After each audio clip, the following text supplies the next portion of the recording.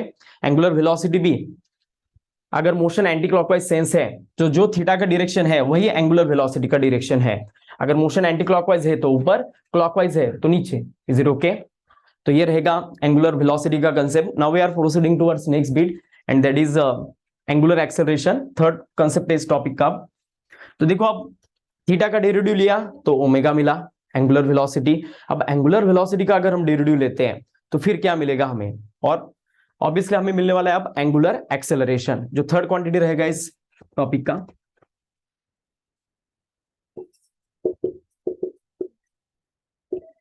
Angular acceleration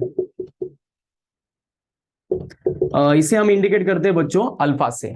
angular acceleration is indicated by letter मतलब symbol alpha. तो देखो अब angular acceleration is nothing but rate of change of angular velocity. Rate of change of angular velocity is nothing but angular acceleration. और इसका ऐसा unit क्या रहेगा पता है बच्चों? तो डी ओमेगा मतलब एंगुलर वेलोसिटी है, जिसका अभी मैंने बताया था ऐसा यूनिट रेडियन पर सेकेंड है। और इसको और एक बार सेकंड से डिवाइड करना है तो क्या मिल जाएगा फिर हमें? रेडियन पर सेकंड स्क्वायर। तो क्या आएगा फिर इसका डायमेंशन? सेकंड स्क्वायर मतलब टी स्क्वायर, और जब वो ऊपर जाएगा तो क्या आएगा? t⁻²। तो ये रहेगा डायमेंशन अल्फा का t⁻²। Is it okay? Now see here angular acceleration का जो डायरेक्शन का कंसेप्ट है वो थोड़ा अच्छे से देखिएगा। अगर मोशन एंटी क्लॉकवाइज सेंस में है तो थीटा और ओमेगा नो डाउट ऊपर रहते हैं, लेकिन अल्फा का डायरेक्शन डिपेंड होता है कि आपका जो एंगुलर वेलोसिटी ओमेगा है वो इंक्रीज हो रहा है या डिक्रीज हो रहा है, इसके ऊपर डिपेंड रहेगा। If angular velocity omega is increasing, if angular velocity omega is increasing, then theta, omega and alpha all are directed in same direction from center to upward. and if angular velocity is decreasing, okay, if motion is in anti-clockwise sense, no doubt, and omega is decreasing, angular velocity यहाँ पर कम हो रहा है, तो at that time है ना theta और omega ऊपर ही रहेंगे, लेकिन अल्फा का वैल्यू नीचे रहेगा। तो अल्फा ओमेगा अगर डिक्रीज होता है तो अल्फा का डायरेक्शन नीचे रहेगा, और थीटा और ओमेगा हमेशा ऊपर ही रहने वाले irrespective of the value. Okay, तो आ गया समझ में बच्चों आपको ये? तो ये तीनों भी कंसेप्ट बहुत इंपॉर्टेंट है, angular displacement, angular velocity and angular acceleration. ये फर्स्ट थ्री कंसेप्ट है इस टॉपिक के। Now we are moving towards next concept, that is time period and frequency. तो देखिएगा, किसी भी पार्टिकल को सर्कुलर मोशन करते वक्त, एक सर्कल कंप्लीट करते वक्त जो समय लगने वाला है उसको टाइम पीरियड कहा जाता है। तो ये फोर्थ क्वांटिटी हमारे सीक्वेंस वाइज, ये क्वांटिटी इन बच्चों सिर्फ मेंशन करो आप आपके नोटबुक में, अच्छे से शॉर्ट पॉइंट्स निकालो, और पूरा अगर आप नहीं पता है आपको, जैसे किसी क्वांटिटी का डायमेंशन नहीं पता है, ये नहीं पता है, तो वो जरूर लिखिएगा। और अगर आपको पता है तो जस्ट नोट डाउन करके रखो कि जैसे हम फ्लो में जा रहे हैं वैसे वैसे, तो बाद में फिर आपको रिवाइज करते वक्त एक एक कंसेप्ट रिकॉल हो जाएगा। तो देखिएगा, फोर्थ कंसेप्ट रहेगा टाइम पीरियड, जिसे हम कैपिटल टी से इंडिकेट करते हैं। The time required by an object to complete one circle is called as time period. Okay, किसी भी पार्टिकल को सर्कुलर मोशन करते वक्त एक सर्कल कंप्लीट करने के लिए जो समय लगेगा उसे कहा जाएगा टाइम पीरियड।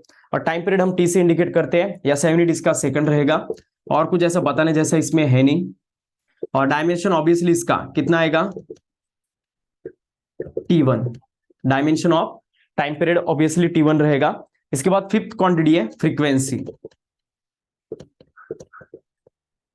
तो फ्रीक्वेंसी को हम इंडिकेट करते हैं एन या फिर एफ, कोई भी लेटर से आप इंडिकेट कर सकते हो। अलग अलग टॉपिक में फ्रीक्वेंसी को अलग अलग सिंबल से इंडिकेट किया जाता है, तो यहां पर हम एफ से इंडिकेट करते हैं। Frequency is nothing but reciprocal of time period 1/t। Okay, time को अगर हम 1 से डिवाइड करते हैं तो फिर आपको फ्रीक्वेंसी मिलेगा। फ्रीक्वेंसी देखिएगा 2-3 यूनिट में मेजर किया जाता है। पहला तो इसका यूनिट है आरपीएस, रिवॉल्यूशंस पर सेकेंड। उसके बाद नेक्स्ट रहेगा हर्ट्ज। हर्ट्ज ये साइंटिस्ट का नाम है, और सिंबॉलिकली लिखा इस हर्ट्ज को तो एच लिखना, सिंबल लिखते वक्त एच कैपिटल, नाम लिखते वक्त एच स्मॉलर। ओके, तो ऐसा सिस्टम का ये रूल है। और फ्रीक्वेंसी को हम ऐसे भी डिफाइन कर सकते हैं, the number of revolutions perform per unit time is called as frequency. कितने रिवॉल्यूशन परफॉर्म हो रहे हैं पर सेकेंड या फिर पर मिनट, इसका कैलकुलेशन मतलब फ्रीक्वेंसी रहेगा। Is it okay? तो फ्रीक्वेंसी का ऐसा यूनिट क्या रहेगा बच्चों, एक तो 1/सेकंड रहेगा, ये भी रह सकते हैं हर्ट्ज और आरपीएस। तो इसको हम मतलब बेस फंडामेंटल यूनिट के फॉर्म में लिखते हैं तो 1/सेकंड रहेगा। और इसका डायमेंशन ऑब्वियसली कितना आने वाला है, T⁻⁻1। Is it okay? तो इसका डायमेंशन T⁻⁻1 रहेगा। बताओ बच्चों, अभी पढ़ाए हुए कौन से क्वांटिटी का डायमेंशन T⁻⁻1 था? अभी जो मैंने 4 या 5 क्वांटिटी आपको पढ़ाए उनमें से और एक क्वांटिटी का डायमेंशन T⁻⁻1 था, और इसका सही जवाब है एंगुलर वेलोसिटी। तो आगे नोट डाउन करके रखना, angular velocity and frequency having the same dimension. तो ऐसे छोटे छोटे बिट्स पर आपको क्वेश्चन बन सकते हैं। तो पढ़ाते वक्त मैं आपको प्रोबेबल जो क्वेश्चन है इस बिट पर जो आ सकते हैं वो सभी आपको शॉर्ट नोट में लिख कर दूंगा। तो ये लेक्चर होने के बाद आपको और कुछ करने की जरूरत नहीं रहेगी, पूरा कंप्लीट लेक्चर रहेगा, और डायरेक्टली आप इसके बाद जो भी इस टॉपिक का पेपर रहेगा वो आप इजीली सॉल्व कर पाओगे। ओके, नाउ सी हियर, तो 5 बेसिक क्वांटिटी हो चुके हैं इस टॉपिक के। अभी 2 इंपॉर्टेंट कंसेप्ट है, centripetal force and centrifugal force.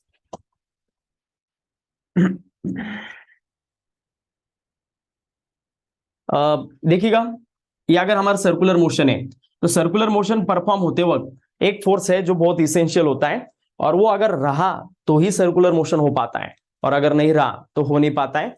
और उस फोर्स का नाम है सेंट्रीपिटल फोर्स। इसका कंसेप्ट कुछ आपको 10th स्टैंडर्ड के स्टेट बोर्ड के बुक में भी था, लेकिन जैसे 10th का नाम निकालूंगा फिर से आप रोना शुरू कर दोगे, हमारा 10th में कुछ हुआ नहीं, कोरोना की वजह से हमने ऑनलाइन लेक्चर किए, ये किए वो किए। तो ठीक है, मैं पूरा कंसेप्ट आपको पढ़ा रहा हूं, अच्छे से देखिएगा। सेंट्रीपिटल फोर्स मतलब क्या होता है, the force which directed along the radius and towards the centre is called as centripetal force. और इसी का एक भाई होता है, आपको पता है भाई भाई का तो कभी मतलब जमता ही नहीं है, एक अगर इधर जाएगा तो दूसरा ऑब्वियसली उधर ही जाएगा। इस वजह से ये दूसरा भाई जो है उसका नाम है सेंट्रीफ्यूगल फोर्स। और पहला अगर सेंटर की तरफ जा रहा है तो ये दूसरा सेंटर से अवे जाता है। दोनों का भी कभी भी जमता नहीं है, दोनों एक दूसरे से अलग अलग डायरेक्शन में डायरेक्टेड होते हैं। तो सेंट्रीफ्यूगल फोर्स हमेशा away from the centre act होगा और सेंट्रीपिटल फोर्स हमेशा सेंटर की तरफ एक्ट होगा। Is it okay? तो ये रहेगा सेंट्रीपिटल और सेंट्रीफ्यूगल फोर्स का कंसेप्ट। इनके है ना कुछ डिस्टिंग्विश के पॉइंट्स है जो मैं यहां पर लिख रहा हूं, बहुत इंपॉर्टेंट है, लिख लीजिएगा आप भी। सेंट्रीपिटल फोर्स और नेक्स्ट रहेगा सेंट्रीफ्यूगल फोर्स। तो सेंट्रीपिटल मतलब the force which directed along the radius and towards the centre is called as centripetal force, while the force which directed away from the center and along the radius is called as centrifugal force. okay? तो centripetal हो या फिर centrifugal force हो, दोनों का scalar form में formula same है और वो है, तीन फॉर्मूले से निकाल सकते हो, either mv² by r, mr omega square या फिर mv ओमेगा। तीनों में से कोई भी फॉर्मूला आप यूज कर सकते हो।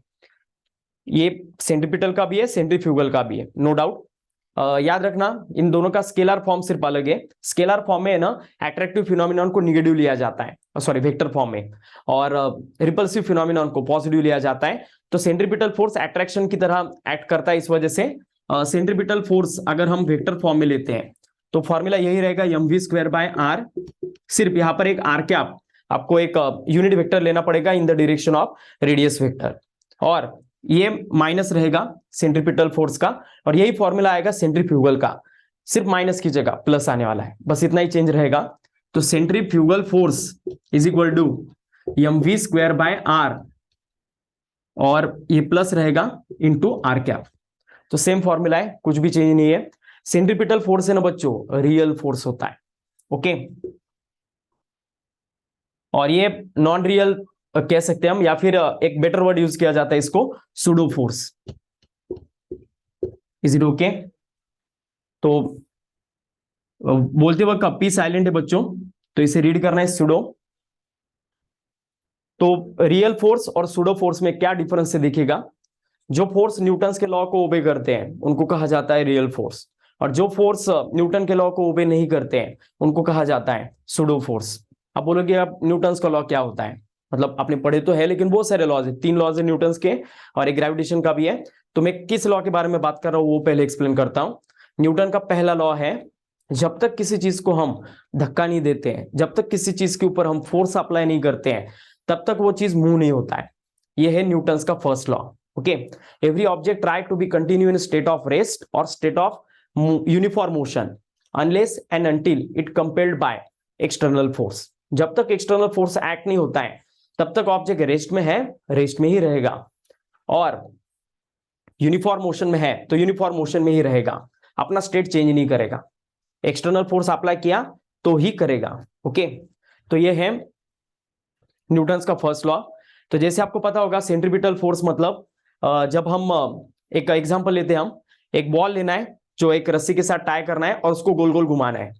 तो ये गोल गोल घूमते वक्त ना आप देखोगे कि रस्सी के अंदर का जो टेंशन है ना, जो सेंटर की तरफ एक्ट कर रहा है, जो सेंट्रीपिटल फोर्स रिक्वायर्ड प्रोवाइड कर रहा है, वही उस सर्कुलर मोशन को जनरेट कर रहा है।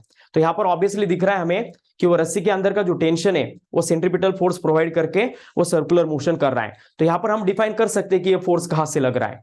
ओके, तो ऐसे फोर्स को कहा जाता है रियल फोर्स, जिसका ओरिजिन हम डिफाइन कर सकते हैं, ऐसे फोर्स को कहा जाएगा रियल फोर्स। और सेंट्रीपिटल फोर्स उसी कैटेगरी में आता है जो हम डिफाइन कर सकते हैं कैसे लग रहा है, कहां से लग रहा है, कौन लगा रहा है। ओके, तो ये रियल फोर्स है।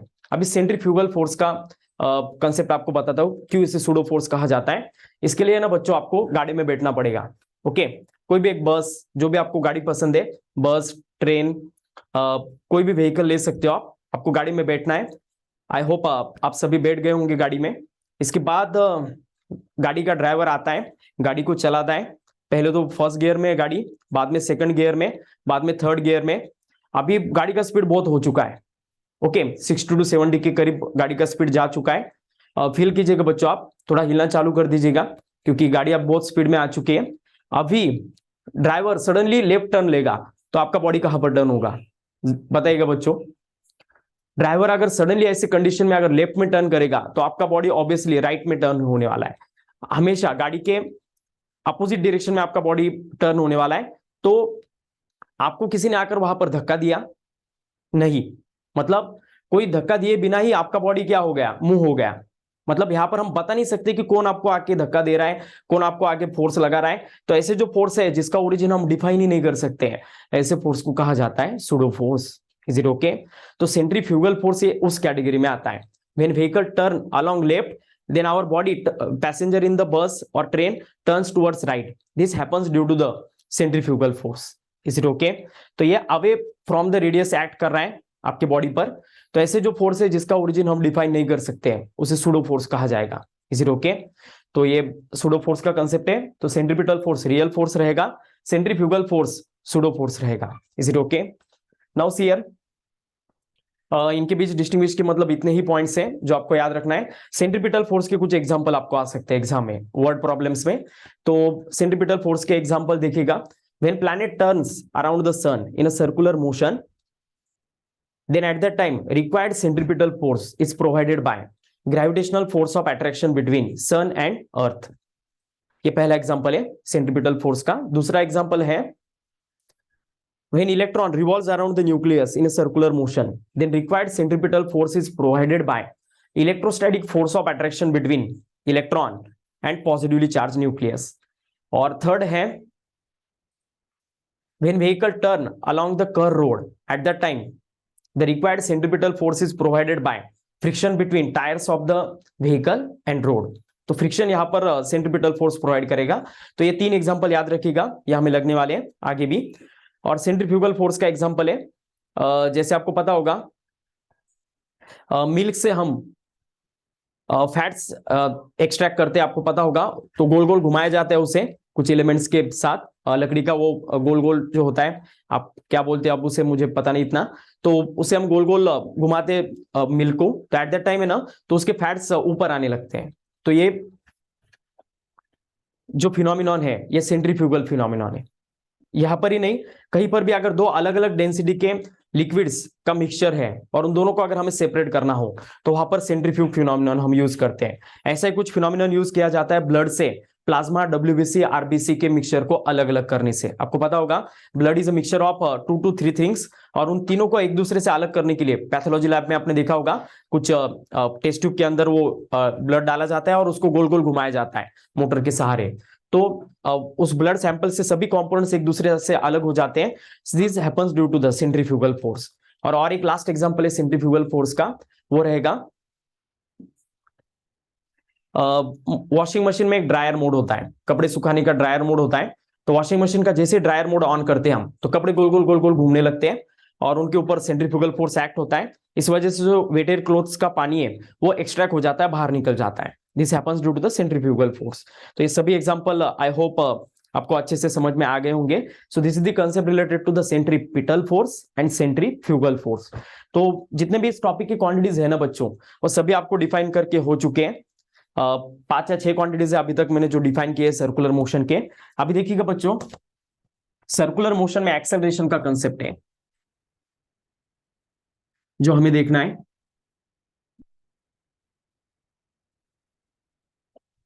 सो हियर एक्सेलरेशन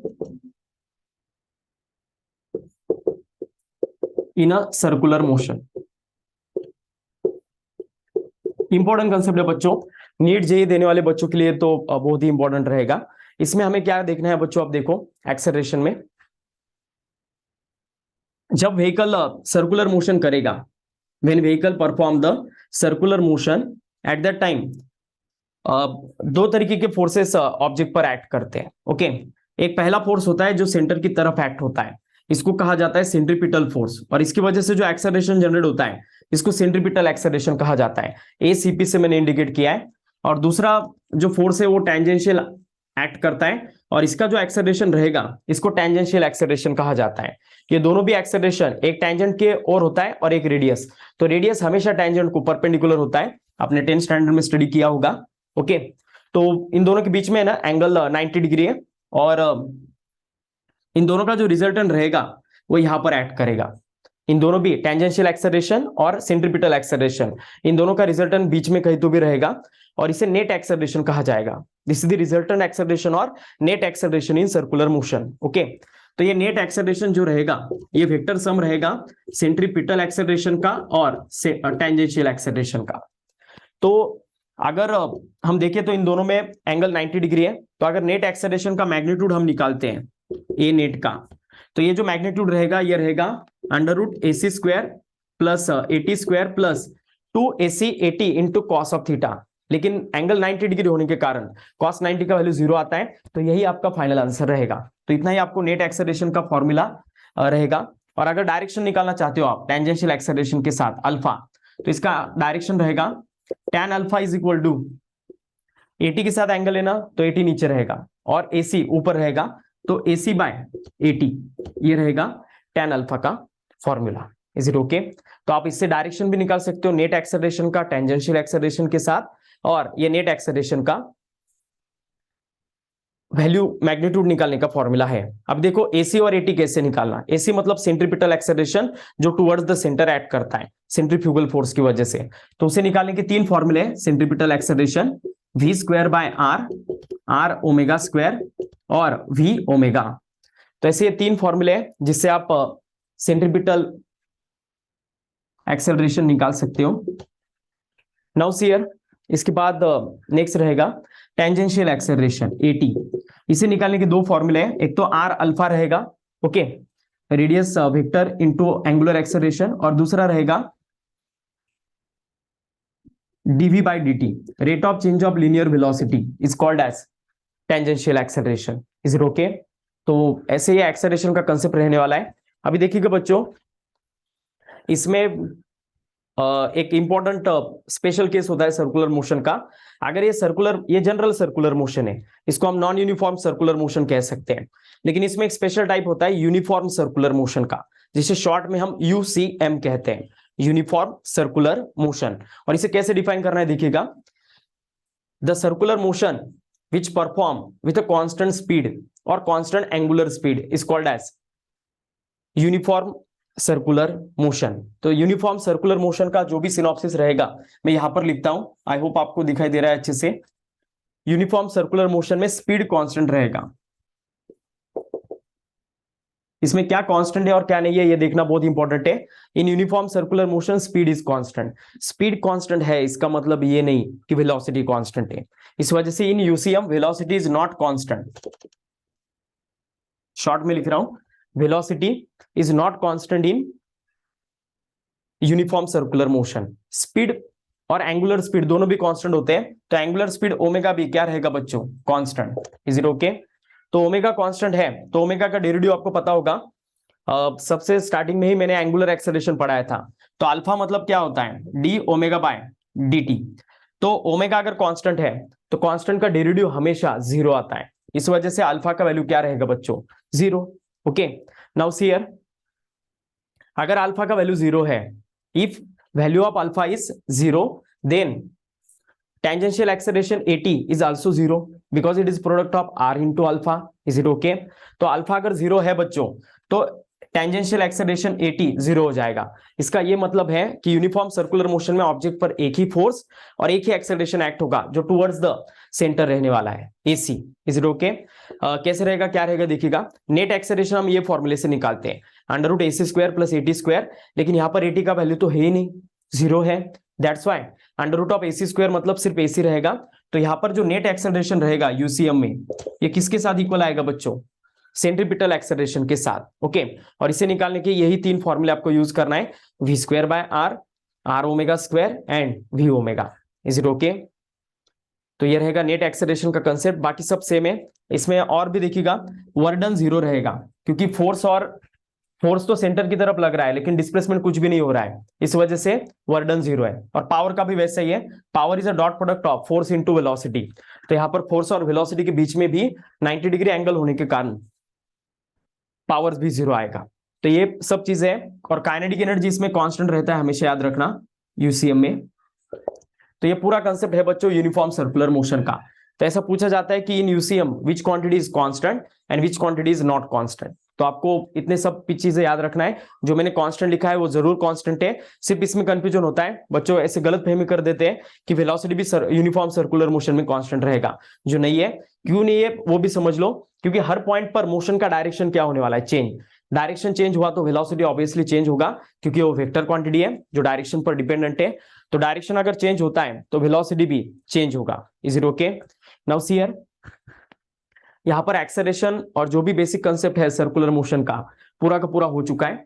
अभी इस टॉपिक में सर्कुलर मोशन की कुछ हमें एप्लीकेशंस देखना है। 3 एप्लीकेशन है जो हमें सिलेबस में है, conical pendulum, angle of banking, और थर्ड रहेगा वर्टिकल सर्कुलर मोशन। तो 1 बाय 1 लेते हैं वो। इसके डेरिवेशन भी है स्टेट बोर्ड में, जो मैं स्टेट बोर्ड के लेक्चर्स अपलोड करूंगा तो उसमें डेरिवेशन भी देख लीजिएगा, अगर आपको स्टेट बोर्ड का प्रिपरेशन करना है तो। और सीटी के लिए अगर आप कर रहे हो तो फिर आपको डेरिवेशन, डेफिनेशंस ये कुछ भी करने की जरूरत नहीं है। जितना मैं लेक्चर में पढ़ा रहा हूँ, जितने फॉर्मुलेस पर कॉन्सेंट्रेट कर रहा हूँ, उतना ही आपको करना है। तो देखिएगा, यूनिफॉर्म सर्कुलर मोशन अभी हुआ है। अभी सर्कुलर मोशन का एप्लीकेशन रहेगा, और पहला एप्लीकेशन है सर्कुलर मोशन का, छोटा सा लेते हैं पहले, कोनिकल पेंडुलम। फर्स्ट एप्लीकेशन,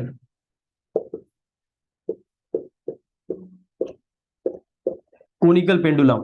तो देखिए बच्चों, एक रिजिड सपोर्ट लेते हैं हम, इसको एक थ्रेड के साथ एक छोटे से मेटल स्फीयर को हम कनेक्ट करेंगे, और इस छोटे से मेटल स्फीयर को कहा जाता है बॉब। ओके, तो ये छोटा सा मेटल का स्फीयर है जिसे हम बॉब कहेंगे। अब ये बॉब है ना, कुछ सर्कुलर मोशन में हम इस तरह से मूव करने वाले हैं। तो ये इस सर्कल का रेडियस रहेगा r, ये परपेंडिकुलर हाइट रहेगा h, ये कोनिकल पेंडुलम का एंगल रहेगा थीटा, और ये स्ट्रिंग का लेंथ रहेगा l।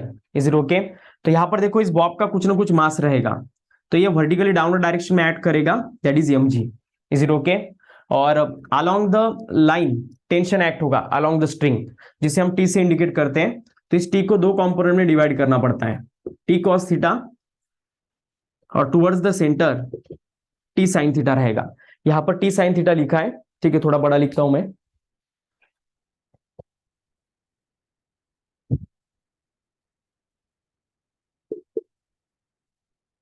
टी साइन थीटा, और ये रेडियस रहेगा। तो देखिएगा, ये टी साइन थीटा है और ये टी कॉस थीटा है, ये कंपोनेंट का रिजोल्यूशन रहेगा। तो टी कॉस थीटा बैलेंस करेगा एमजी को, और ये जो टी साइन थीटा है ना, टुवर्ड्स द सेंटर एक्ट कर रहा है। तो यही इस सर्कुलर मोशन में जो लगने वाला रिक्वायर्ड सेंट्रीपिटल फोर्स है वो प्रोवाइड करने वाला है। That's why T sine theta we have to equate with mv square by r। Okay, now see here, in दोनों इक्वेशन को अगर हम डिवाइड करेंगे तो फिर सॉल्व करके हमें वेलोसिटी का इक्वेशन मिल जाता है, that is v is equal to rg tan theta, v is equal to under root rg tan theta. और फिर अगर हम tan थीटा के लिए डेरिवेशन कर रहे हैं एंगल ऑफ कोनिकल पेंडुलम, तो इसका आंसर आएगा v square by rg। So always remember this. और भी इस डेरिवेशन को आगे प्रोसीड करेंगे हम, v is equal to r omega, जो हमारा सर्कुलर मोशन का बेसिक फॉर्मूला है। आपको पता होगा सर्कुलर मोशन में 2-3 बेसिक डेरिवेशन जो आपको अच्छे से याद रखना है। Linear velocity v is a product of radius into angular velocity, v is equal to r omega.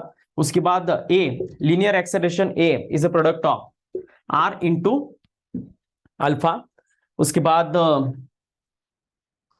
ठीक है, तो ये 2 बेसिक फॉर्मूले याद रखना। ये v मतलब लीनियर वेलोसिटी है स्ट्रेट डायरेक्शन वाला, ओमेगा मतलब एंगुलर वेलोसिटी है गोल गोल घूमने वाला। Is it okay? तो यहां पर अगर हम एंगुलर वेलोसिटी का वैल्यू निकालते हैं, ओके, तो ये आएगा under root of g by h। Okay, तो ये वाला रहेगा। और टाइम पीरियड अगर हम निकालते हैं तो time period of conical pendulum निकालने का फॉर्मूला आएगा 2 pi under root of l/g। Is it okay? तो ये रहेगा time period of conical pendulum. इसके ऊपर ही क्वेश्चन ज्यादातर आने की प्रोबेबिलिटी है। जैसे time period acceleration due to gravity को, मतलब एग्जैक्टली ये फॉर्मूला है ना, l cos थीटा रहता है बच्चों कोनिकल पेंडुलम का, सिंपल पेंडुलम का l/g रहता है। तो ये जो टाइम पीरियड है ये g के साथ इनवर्सली प्रोपोर्शनल है, और ये टाइम पीरियड लेंथ के साथ डायरेक्टली प्रोपोर्शनल है। तो ऐसा रहेगा, एंगल अगर बहुत छोटा रहा कोनिकल पेंडुलम का, ओके, तो फिर at the time cos theta का वैल्यू 1 रहेगा, क्योंकि cos 0 1 होता है। तो ये एंगल तो होता तो है लेकिन बहुत छोटा होता है, तो इस वजह से ये बीट रहेगा। और इसके बाद देखो अब और एक t है इसमें ये टी मतलब टेंशन का है, और ये टी जो है ये टाइम पीरियड का है, दोनों में डिफरेंस रखिएगा। तो अभी हम टेंशन देखते हैं बच्चों इस स्ट्रिंग के अंदर। तो टेंशन अगर निकालना है तो हमारा जो इक्वेशन 1 है और इक्वेशन 2 है इसको स्क्वेयरिंग एंड एडिंग करना है। तो ये T square cos square theta हो जाएगा, ये T square sine square theta, T square common out करेंगे तो sine square theta plus cos square theta bracket में बचेगा, और उसका वैल्यू 1 आता है, ट्रिग्नोमेट्री में आपने पढ़ा होगा ये। तो ऑब्वियसली उसको सॉल्व करने के बाद पूरा आंसर आ जाएगा M G in bracket under root 1 plus tan square theta, या फिर टेन थीटा का वैल्यू आप V square by R G ये भी पुट कर सकते हो यहाँ पर, और भी एक पुट कर सकते हो अकॉर्डिंग टू ट्रायंगल एनालॉजी। तो ट्रायंगल अगर आप देखोगे तो इसमें अपोजिट साइड आर है और एडजेसेंट साइड एच है, तो आर बाई एच भी कर सकते हो आप। तो टेंशन निकालने का और एक फॉर्मूला है M G under root of 1 plus R by H whole square. तो कोई भी फॉर्मूले से निकाल सकते हो, और कभी अगर आर दिया है यल नहीं दिया है एच दिया है तो इन तीनों में पाइथागोरस थ्योरम लगाना आर एच और यल में, और क्या रहेगा L square is equal to R square plus H square. Is it okay? तो बस इतना ही कोनिकल पेंडुलम का कंसेप्ट है। क्या क्या आ सकता है आपको टाइम पीरियड पर क्वेश्चन, एंगुलर वेलोसिटी पर और टेंशन पर, इसके अलावा कोई भी बिट पर आपको क्वेश्चन नहीं आ सकता है। इतना ही करके जाना है आपको। तो रफ कर देता हूं मैं इसे अब, और ये दो फॉर्मूले याद रखना, ये हमें कभी भी लगते हैं सर्कुलर मोशन सॉल्व करते वक्त। Okay, now second application is angle of banking, मतलब बैंकिंग ऑफ रोड का कंसेप्ट है। सबसे पहले देखिएगा हमें विदाउट बैंक रोड के लिए डेरिवेशन करना है, और बाद में हम विद बैंक के लिए देखेंगे। मतलब डेरिवेशन इन द सेंस सिर्फ हमें फॉर्मूले देखना है, क्योंकि हम सीडी का लेक्चर देख रहे हैं तो ऑब्वियसली आपको फॉर्मूले डेरिवेशन कुछ भी करने की जरूरत नहीं है। तो सबसे पहला है अनबैंक रोड के लिए मैक्सिमम सेफ्टी स्पीड। तो मैक्सिमम सेफ्टी स्पीड फॉर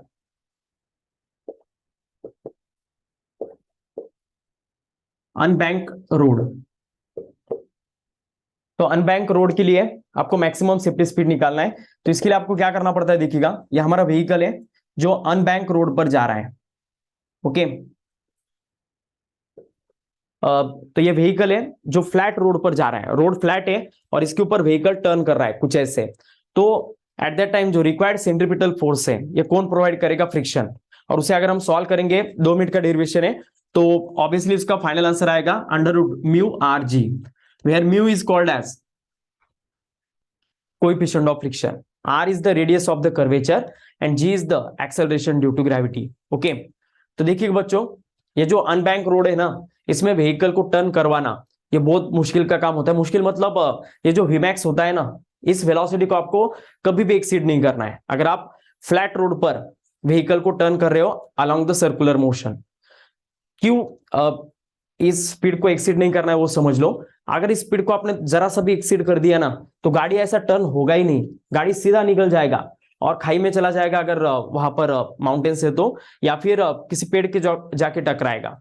मतलब ये मैक्सिमम सेफ्टी स्पीड जो है इससे कम ही आपको गाड़ी का स्पीड रखना है अगर आप फ्लैट रोड पर गाड़ी चला रहे हो तो ऐसा अगर होता तो हर टर्न पर कभी ना कभी कोई ना कोई एक्सीडेंट होते ही रहता, लेकिन ऐसा होता है क्या, नहीं। क्यों?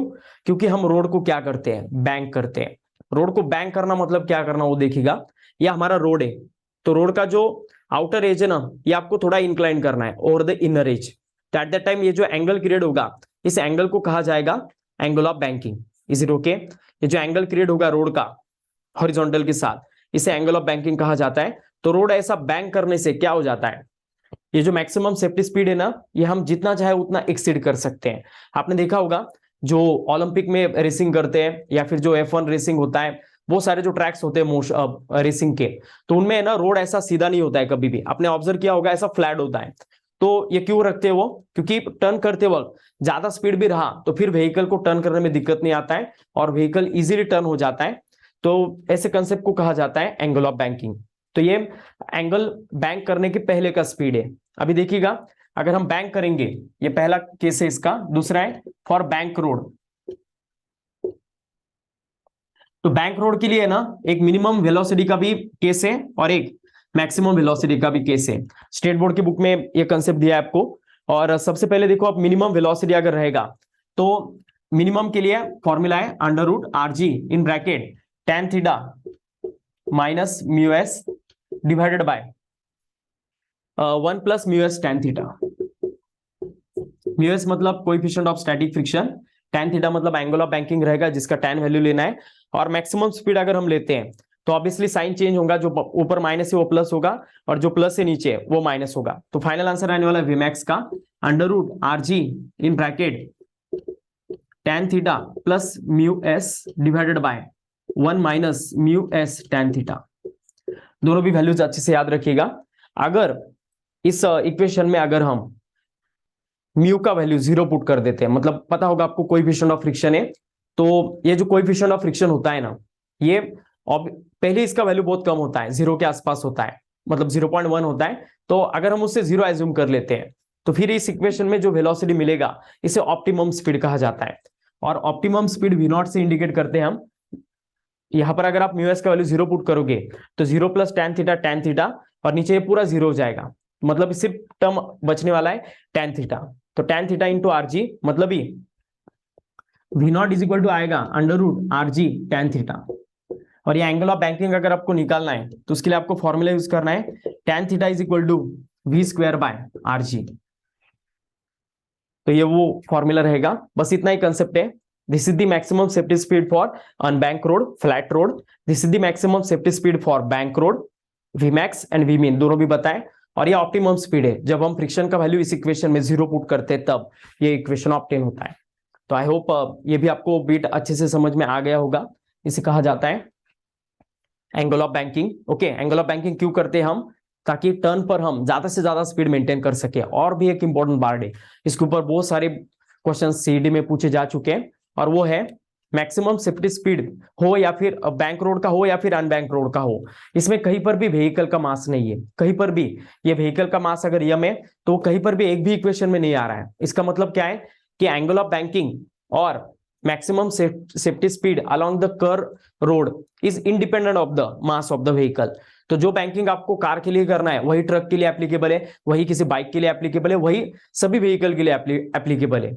अगर ऐसा नहीं होता ना तो हर व्हीकल का एक अलग रोड बनाना पड़ता हमें। ओके, तो ठीक है, अच्छी बात है, वो नहीं होता है। वैसे ये क्यों नहीं होता है? क्योंकि मैक्सिमम सेफ्टी स्पीड और angle of banking doesn't depend on the mass of the vehicle. Is it okay? तो बस इतना ये कंसेप्ट है, अच्छे से याद रखो। इस कंसेप्ट पर आपको क्वेश्चंस आ सकते हैं। इसके बाद देखिएगा बच्चों,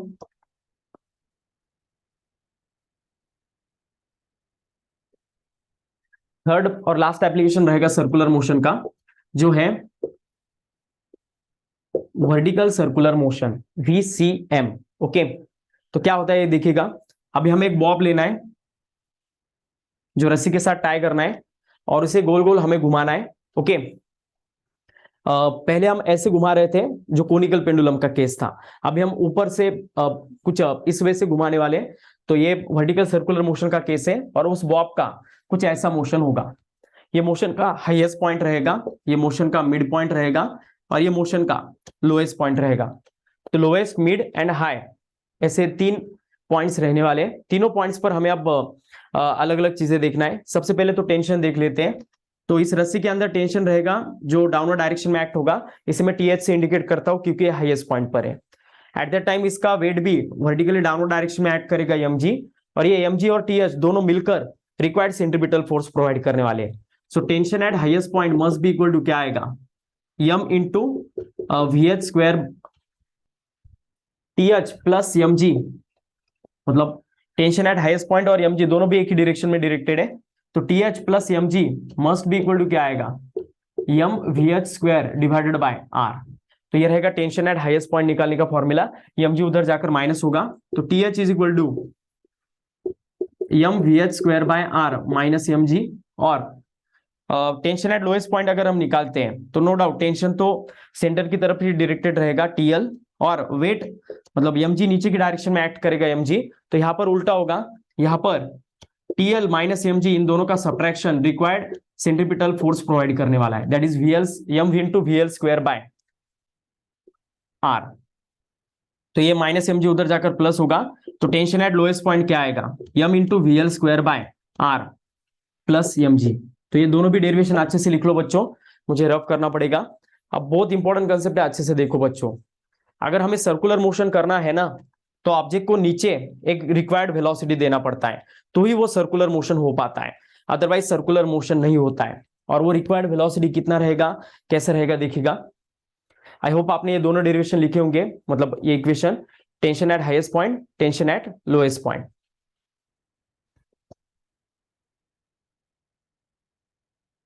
तो देखो बच्चों, अगर वर्टिकल सर्कुलर मोशन करना है ना, तो किसी भी ऑब्जेक्ट को नीचे के डायरेक्शन में, नीचे के पोजीशन पर एक मिनिमम वेलोसिटी देना पड़ता है, और वो मिनिमम वेलोसिटी दिया तो ही वो ऑब्जेक्ट सर्कुलर मोशन कर पाता है। देखिएगा, अगर आप लोएस्ट पोजीशन पर उसका जो वेलोसिटी है ये लेस देन √2gr देते हो, लेस देन और इक्वल टू √2gr, तो फिर एट दैट टाइम है ना, ये लोअर हाफ सर्कल में ही ऑसिलेट कर पाएगा।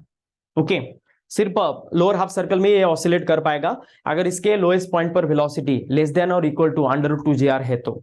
ओके, इससे थोड़ा अगर एक्सीड किया, एग्जैक्टली अगर √2gr दिया ना, तो एग्जैक्ट हाफ सर्कल करेगा ये, ना ही कम ना ही कम ना ही ज्यादा, एग्जैक्ट हाफ सर्कल करेगा अगर लोएस्ट पॉइंट पर स्पीड √2gr है तो। और उससे कम रहा तो फिर लोअर हाफ सर्कल से भी कम ऑसिलेट ये हो पाएगा। सर्कुलर मोशन अभी भी नहीं कर रहा है, ये सिर्फ ऑसिलेट हो रहा है इधर से उधर। अभी अगर थोड़ा स्पीड बढ़ाएंगे हम √2gr से ज्यादा, लेकिन √5gr से कम, ओके, तो फिर क्या होगा देखिएगा, ये जो पार्टिकल रहेगा ये अपर हाफ सर्कल में ऑसिलेट करेगा। अभी भी ये पूरा सर्कल नहीं कर पाएगा, सिर्फ अपर हाफ सर्कल में ऑसिलेट कर पाएगा। और फिर एट दैट टाइम इसका लोएस्ट पॉइंट का जो स्पीड है ये कितना रहेगा इस केस में, less than √5gr but greater than √2gr। अभी देखो एग्जैक्टली अगर हम लोएस्ट पॉइंट पर स्पीड दे देते हैं उसे √5gr, तो फिर ये पूरा सर्कल कंप्लीट करने लगता है, पूरा लूप कंप्लीट करने लगता है। तो आपको अगर सर्कुलर मोशन करना है ना, तो लोएस्ट पॉइंट का स्पीड हमेशा ग्रेटर देन और इक्वल टू VL चाहिए। अगर आपको पूरा सर्कुलर मोशन करना है ना, तो लोएस्ट पॉइंट का स्पीड हमेशा ग्रेटर देन और इक्वल टू √5gr लगेगा। इससे अगर मतलब एग्जैक्टली √5gr दिया तो चलेगा, ये मिनिमम वेलोसिटी के केस में सर्कुलर मोशन कर पाएगा। इससे ज्यादा रहा तो बहुत अच्छा, लेकिन कम नहीं होना चाहिए, कम रहा तो ऐसे केसेस कुछ जनरेट होने वाले, तो याद रखिएगा इसे बहुत अच्छे से। ओके, नाउ सी हियर, इसे लिख लो अच्छे से।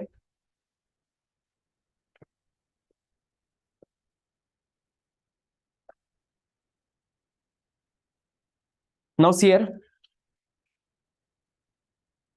अगर आपको वेलोसिटी मतलब तीनों पॉइंट पोजीशन पर वेलोसिटी अलग अलग रहता है, यहाँ का मिनिमम वेलोसिटी होता है √5gr। ओके, यहाँ का मिनिमम वेलोसिटी होगा पोजीशन, मिड पोजीशन पर, मिड पॉइंट के ग्रेटर देन और इक्वल टू √3gr, और हाईएस्ट पॉइंट पर रहता है √gr, हाईएस्ट पॉइंट पर रहेगा √gr। तो ये सब वेलोसिटी के वैल्यूज रहने वाले हैं। आई होप आप सभी ने अच्छे से लिखे होंगे। इसके बाद हमेशा याद रखना, tension at highest point minus tension at lowest point is always equal to 6 mg। और पोटेंशियल एनर्जी का भी लॉजिक है, हम ऐसे अज्यूम करते हैं कि लोएस्ट पॉइंट पोजीशन 0 पर है, तो यहां पर potential energy at lowest point कितना रहेगा, 0। लेकिन यहां पर काइनेटिक एनर्जी ज्यादा रहता है, और उसे निकालने का फॉर्मूला है kinetic energy at lowest point ½ m × VL²। और VL² का वैल्यू क्या रहेगा, 5gr। VL का वैल्यू √5gr है, तो VL का स्क्वायर 5gr रहेगा। तो यहां पर पुट करके आप काइनेटिक एनर्जी भी लोएस्ट पोजीशन का निकाल सकते हो। मिड पोजीशन पर काइनेटिक एनर्जी रहेगा ½ m × VM²। और यहां पर पोटेंशियल एनर्जी रहेगा मिड पोजीशन पर, यहां पर लिखता हूं मैं mgr, क्योंकि मिड पोजीशन पर जो हाइट है वो इस सर्कल के रेडियस के बराबर है। इस वजह से पोटेंशियल एनर्जी का फॉर्मूला mgh होता है, और यहां पर h की जगह r रहेगा, क्योंकि वो हाइट रेडियस के साथ इक्वल है। Okay, now see here, highest point पर पोटेंशियल एनर्जी 2 mgr रहेगा। ओके, और याद रखना हमेशा एक हाफ सर्कल होते वक्त चेंज इन पोटेंशियल एनर्जी निकालने का क्वेश्चन आता है। तो हाफ सर्कल होने के बाद change in potential energy 2 mgr - 0, मतलब ही 2 mgr रहेगा। ऊपर से नीचे रहेगा ऐसा कंपल्शन नहीं है, अगर पार्टिकल यहां से भी यहां जाता है तो भी हाफ सर्कल अगर होता है तो change in potential energy 2 mgr के साथ इक्वल आएगा, हमेशा याद रखना। ओके, और हाईएस्ट पॉइंट पर काइनेटिक एनर्जी KEH रहेगा ½ m × VH²। तो ऐसा ये फॉर्मूला रहने वाला है। Is it okay? I hope सभी को ये वर्टिकल सर्कुलर मोशन का जो कंसेप्ट है अच्छे से समझ में आ चुका होगा। तो मैं इसे रफ करता हूं। बस इतना ही कंसेप्ट है, इसी कंसेप्ट पर आपको बार बार क्वेश्चंस आते रहते हैं। इसका एक जस्ट एप्लीकेशन है, वो डिस्कस करते हैं हम, जो हायर क्वांटिटी एग्जाम में पूछा जा चुका है। नीट में भी ये क्वेश्चन आ चुका है जो मैं अभी कंसेप्ट पढ़ा रहा हूं। ऐसा कहा जाता है कि एक इंक्लाइंड सरफेस है और एच हाइट का इसका इंक्लिन मतलब इसका मैक्सिमम हाइट जमीन से कितना है, एच है। यहां से एक बॉडी को हम छोड़ रहे हैं, इनिशियली इसका वेलोसिटी 0 है। तो जैसे ये नीचे आएगा तो क्या होने वाला है, ऐसा सर्कल परफॉर्म करके नीचे गिरने वाला है। तो ये जो सर्कुलर सर्कल रहेगा इसका रेडियस r है। तो इस रेडियस r में और एच में आपको रिलेशन डिराइव करने के लिए क्वेश्चन आता है। तो यहाँ पर just law of conservation of energy लगाना है इस बॉल पर या फिर इस चीज पर। इनिशियली पोटेंशियल एनर्जी कितना रहेगा, mgh, और फाइनली ये किस में कन्वर्ट होने वाला है, काइनेटिक एनर्जी में। लेकिन कहां से ये सर्कुलर मोशन कर रहा है, ये देखो बच्चों, ये इस पॉइंट से सर्कुलर मोशन करना स्टार्ट कर रहा है, जो इस सर्कल का लोएस्ट पॉइंट है। और लोएस्ट पॉइंट पर काइनेटिक एनर्जी कैसे निकालते हैं, half m into VL square, और वीएल स्क्वायर का वैल्यू 5gr। तो इस वजह से इनिशियल पोटेंशियल एनर्जी mgh आपको इक्वेट करना है फाइनल काइनेटिक एनर्जी के साथ, जिसका फॉर्मूला रहेगा half m into VL square. मतलब ये आएगा mgh is equal to half m into VL square का वैल्यू रहेगा 5gr।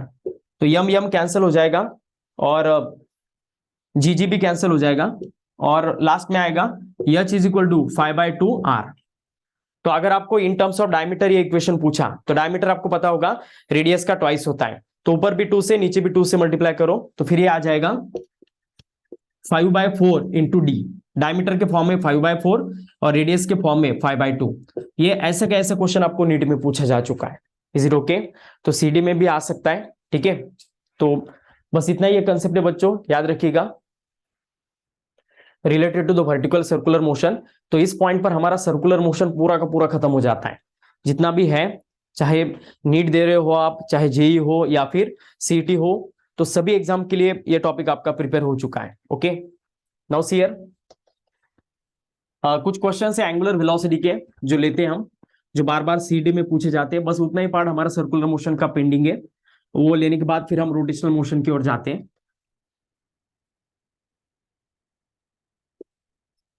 तो देखिएगा,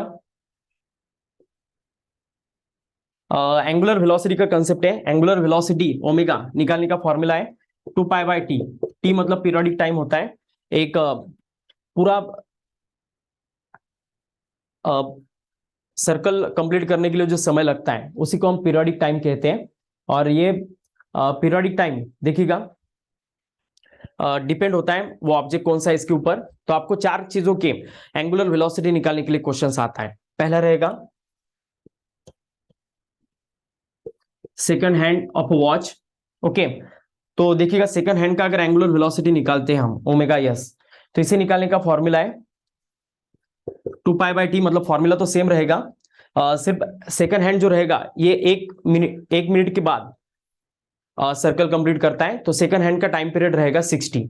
तो इस वजह से 2π/60 मतलब इसका आंसर आएगा π/30 रेडियन पर सेकेंड।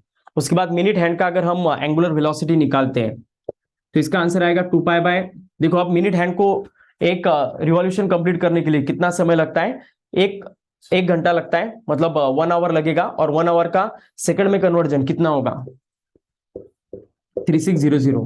तो इसका आंसर आएगा π/1800 रेडियन पर सेकेंड। उसके बाद आवर हैंड को एक रिवॉल्यूशन पूरा कंप्लीट करने के लिए 12 आवर्स लगता है, और 12 आवर्स मतलब 2π/12 इंटू 3600। तो फिर इसका आंसर आएगा π/21600 रेडियन पर सेकेंड। और लास्ट चीज है अर्थ। अर्थ का आपको एंगुलर वेलोसिटी पूछा जाता है, तो इसका आंसर आएगा 2π/t, और अर्थ का एक रिवॉल्यूशन का टाइम पीरियड 24 आवर्स। तो फिर आएगा 24 इंटू 3600।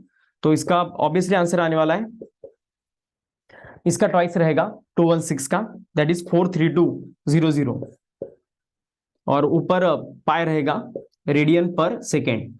तो ऐसे क्वेश्चन आते हैं कि एंगुलर वेलोसिटी बताओ, अर्थ का कितना रहेगा, सेकंड हैंड का कितना रहेगा, मिनट हैंड का कितना रहेगा। तो फिर आपको ये जवाब देने पड़ेंगे। सिर्फ ऑप्शन में इतना ही देखना है कि ऊपर 2π है या पाई है।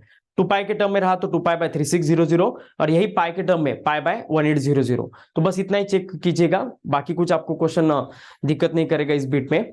और एक चीज है, देखिए बच्चों, इसके रेशो पूछे जाते हैं, जैसे find the ratio of angular velocity of second hand to the angular velocity of hour hand. तो ऐसा रेशो पूछा जाएगा। तो सेकंड हैंड का एंगुलर स्पीड अभी निकाला है, पाई बाय 30 रहेगा और आवर हैंड का रहेगा पाई बाय 21600। तो ये 21600 फर्स्ट टर्म को मल्टीप्लाई होगा पाई के साथ और सेकंड टर्म मल्टीप्लाई होगा थर्ड टर्म के साथ पाई। पाई पाई कैंसल, 0 0 कैंसल, इसको अगर हम डिवाइड करेंगे तो आंसर आएगा 720। तो 720/1। तो ऐसे रेशियोज आ सकते हैं बच्चों आपको, बस इतने ही हायर ऑर्डर के क्वेश्चंस आपको एंगुलर वेलोसिटी पर आ सकते हैं। Is it okay? I hope ये बीट पूरा आपको अच्छे से क्लियर हो गया होगा सर्कुलर मोशन का। इतना ही पार्ट सर्कुलर मोशन का है। ओके, देखिए बच्चों, सर्कुलर मोशन यहां पर पूरा हो चुका है। अब इस टॉपिक का जो नेक्स्ट पार्ट रहेगा रोटेशनल मोशन, वो हमें देखना है अब। तो इसे रफ करता हूं मैं।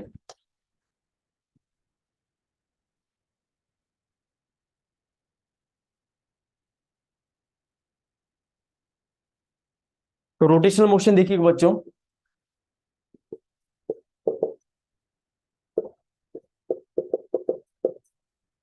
इसमें सबसे पहला ही कंसेप्ट आता है मूवमेंट ऑफ इनर्शिया।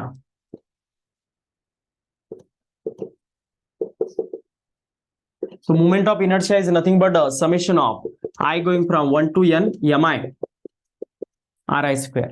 ओके, तो मूवमेंट ऑफ इनर्शिया I से इंडिकेट करते हैं हम, और इसका ऐसा यूनिट आएगा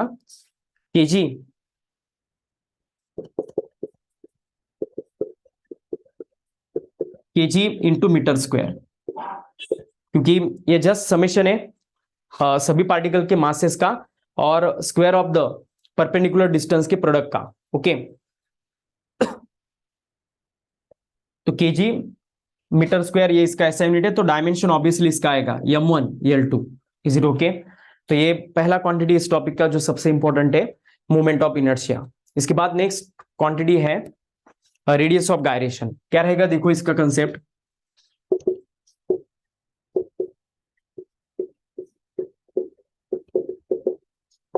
तो रेडियस ऑफ गायरेशन को हम के से इंडिकेट करते हैं। इसका कंसेप्ट क्या है अच्छे से समझ लो।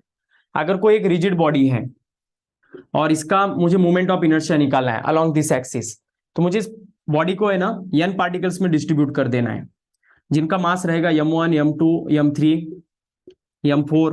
ओके, और इनके परपेंडिकुलर डिस्टेंस रहने वाले r1 r2 r3 r4। तो इसका अगर मूवमेंट ऑफ इनर्शिया निकालना है इन n पार्टिकल्स का, तो हम ये फॉर्मूला यूज करेंगे, summation I going from 1 to n mi ri square. Okay, और इस पूरे बॉडी का मास जो है वो कैपिटल M है।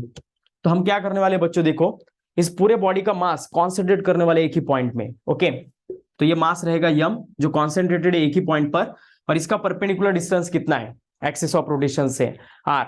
तो फिर इसका अगर मूवमेंट ऑफ इनर्शिया निकालेंगे हम, तो ये आने वाला है m r स्क्वायर। तो ये जो मूवमेंट ऑफ इनर्शिया रहेगा ये सेम रहेगा इस मूवमेंट ऑफ इनर्शिया के साथ, अगर इस बॉडी को हम एक स्पेसिफाइड डिस्टेंस पर रखते हैं तो। और वही स्पेसिफाइड डिस्टेंस मतलब क्या रहेगा, रेडियस ऑफ गायरेशन। तो इस डिस्टेंस को हम r से ना इंडिकेट करते हुए इस केस में किससे इंडिकेट करते हैं, k से। तो मूवमेंट ऑफ इनर्शिया इस एक्सिस का जो है वही इस एक्सिस का रहेगा, और ये करते वक्त ये कॉन्सेंट्रेटेड मास को आपको जो डिस्टेंस पर रखना पड़ेगा एक्सिस ऑफ रोटेशन से, तो उसी डिस्टेंस को कहा जाता है रेडियस ऑफ गायरेशन, जिसे हम k से इंडिकेट करते हैं। Radius of gyration is nothing but m r square की जगह m k स्क्वायर लो। तो किसी भी बॉडी के मूवमेंट ऑफ इनर्शिया के वैल्यू में अगर आप m के स्क्वायर का वैल्यू पुट कर देते हो तो रेडियस ऑफ गायरेशन का वैल्यू आपको मिल जाएगा। रेडियस ऑफ गायरेशन जस्ट एक डिस्टेंस होने के कारण उसका ऐसा यूनिट आएगा मीटर, और डायमेंशन रहेगा L1। बहुत कम बच्चों को ये पता होता है रेडियस ऑफ गायरेशन, इस वजह से वो डायमेंशन नहीं निकाल पाते। तो बहुत ईजी चीज है, रेडियस ऑफ गायरेशन जस्ट एक डिस्टेंस है, तो डायमेंशन इसका L1 रहेगा। ओके, तो आई होप ये दोनों भी बिट्स आपको अच्छे से समझ में आ चुके होंगे। अभी देखिएगा इस टॉपिक में दो थ्योरम्स है, स्टेट बोर्ड के बुक में आपने देखा होगा, parallel axis theorem and perpendicular axis theorem. तो क्या कहते हैं ये थ्योरम, देखिएगा सपोज ये हमारा बॉडी है और ये सेंटर ऑफ मास से पास होने वाला एक्सिस है जिसका मोमेंट ऑफ इनर्शिया आईसी है। तो आपको अगर एक टेंजेंशियल एक्सिस का मोमेंट ऑफ इनर्शिया निकालना है इस बॉडी का, तो ये टेंजेंशियल एक्सिस का जो मोमेंट ऑफ इनर्शिया है आईटी, ये सेंटर ऑफ मास के moment of inertia IC plus mh square, इनका एडिशन रहेगा। This is what we call it as a parallel axis theorem. अब ये h क्या है, मतलब देखो ये दो पैरेलल एक्सिस के बीच का परपेंडिकुलर डिस्टेंस, और यह मतलब क्या है, इस बॉडी का टोटल मास। तो ये रहेगा पैरेलल एक्सिस थ्योरम। ओके, इसके बाद देखिएगा परपेंडिकुलर एक्सिस थ्योरम देखना है हमें। तो सपोज ये एक बॉडी है जो सर्कुलर शेप में है, तो इसका सेंटर ऑफ मास से पास होने वाला एक्सिस आईसी है। ओके, और इसके दो म्यूचुअली परपेंडिकुलर एक्सिस है अलोंग द प्लेन, ये है ना perpendicular to the plane IC, और ये दोनों एक्सिस जो है ये अलोंग द प्लेन है, ये भी एक दूसरे को परपेंडिकुलर है। तो एट दैट टाइम इन दोनों एक्सिस का जो मोमेंट ऑफ इनर्शिया होगा, इन दोनों का सम आईसी के साथ इक्वल आएगा। मतलब ये अगर हम इसको आईजेड ट्रीट करते हैं, इसको आई एक्स ट्रीट करते हैं और इसको आई वाई, तो I Z is equal to क्या आएगा, I X plus I Y. सिर्फ इतना याद रखना, आई एक्स और वाई या अलोंग द प्लेन रहेंगे। सपोज ये अगर रिंग है तो इसके प्लेन में ही आई एक्स और आई वाई रहेगा, और ये आई जेड जो है ये इस प्लेन को कैसा रहेगा, परपेंडिकुलर। Is it okay? तो बस इतना ही चीज आपको अच्छे से याद रखना है। This is what we call it as a perpendicular axis theorem and this is what we call it as a parallel axis theorem. Okay, इन्हीं का यूज करके हमें अलग अलग शेप का मोमेंट ऑफ इनर्शिया अलग अलग एक्सिस पर निकालना है। तो वही हम देखते हैं अब।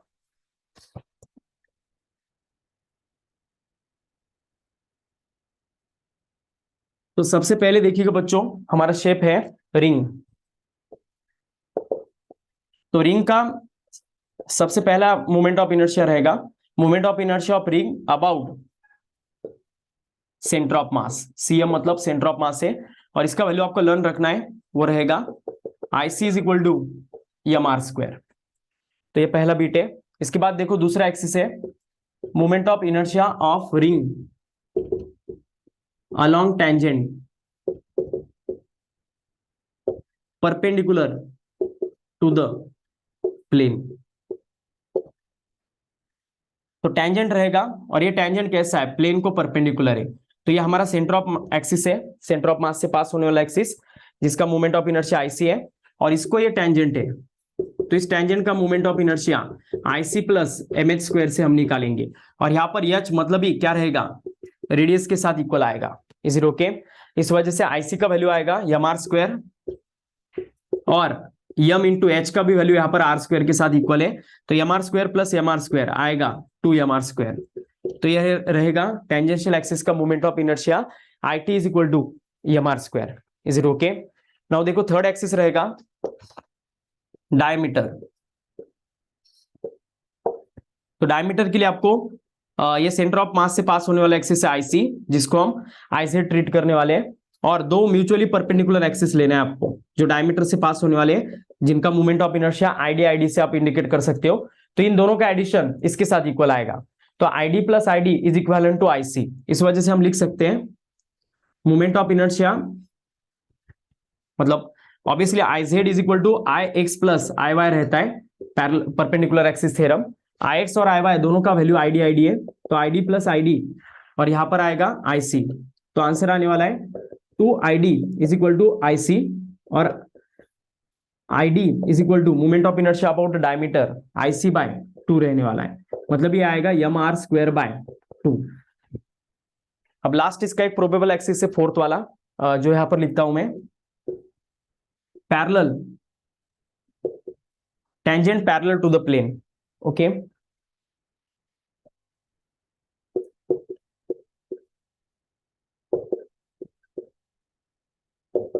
Tangent parallel to plane. तो प्लेन को पैरेलल टेंजेंट जो रहेगा, अब ये जो टेंजेंट था ये प्लेन को परपेंडिकुलर था, अभी प्लेन को पैरेलल रहने वाला है। तो ये हमारा डायमेट्रिक एक्सिस है, इसको ये अब पैरेलल रहने वाला है। तो डायमेट्रिक एक्सिस का मोमेंट ऑफ इनर्शिया हमें पता चल चुका है, ID M R square by 2। अब इस एक्सिस को ये पैरेलल एक्सिस रहेगा, तो ये आएगा ID plus M H square.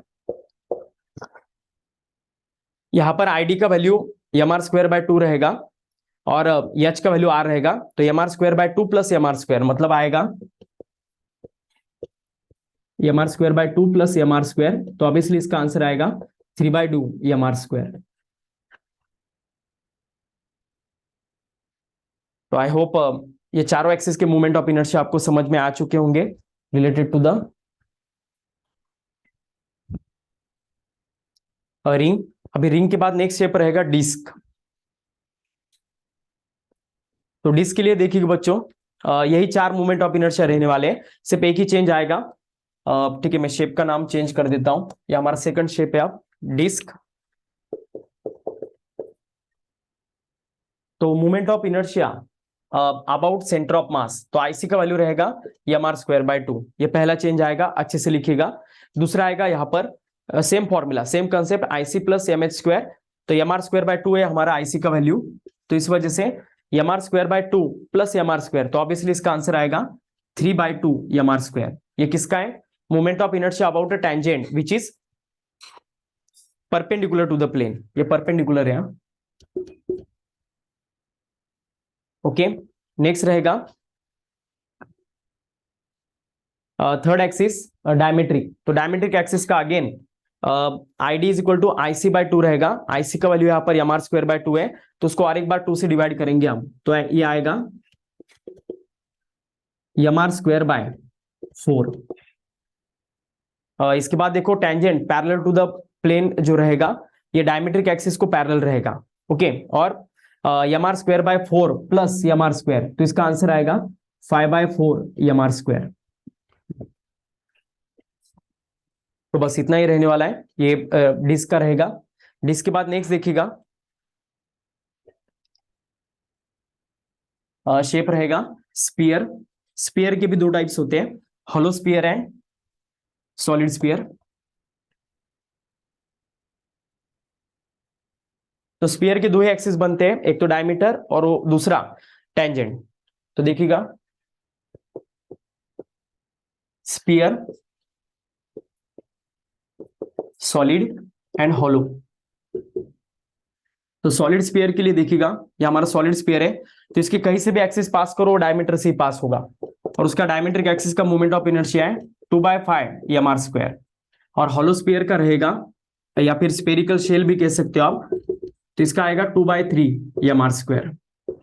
और टेंजेंट का क्या आएगा इन दोनों के लिए देखिएगा, अगर टेंजेंट का लेते हैं हम IT, तो ये diametric axis plus M H square रहेगा, और यहां पर भी डायमीट्रिक एक्सिस का 2/5 एम आर स्क्वायर है, और यहां पर भी h का वैल्यू r है, तो 2/5 M R square plus M R square, तो फाइनल आंसर आएगा 7/5 एम आर स्क्वायर। ओके, और यहां पर आएगा ID plus M H square, तो ID का वैल्यू आएगा 2/3 M R square plus M R square, तो फाइनल आंसर आएगा इसका 5/3 एम आर स्क्वायर। तो बस यही दो मूवमेंट ऑफ इनर्शिया बनते हैं सॉलिड स्फीयर के और हॉलो स्फीयर के। लिख लीजिएगा इसे, सभी शेप्स का और एक्सिस का कलेक्शन करके रखिएगा बच्चों, ऐसे बिट्स पर आपको क्वेश्चंस आते हैं।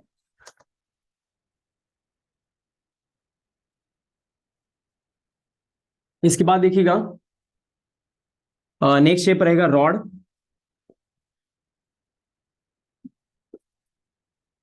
तो रॉड देखिएगा एक ऐसा स्ट्रक्चर होता है जिसको लेंथ होता है, तो इसके अगर सेंटर से एक्सिस पास होता है तो फिर इसका मूवमेंट ऑफ इनर्शिया रहेगा ml स्क्वायर बाय 12।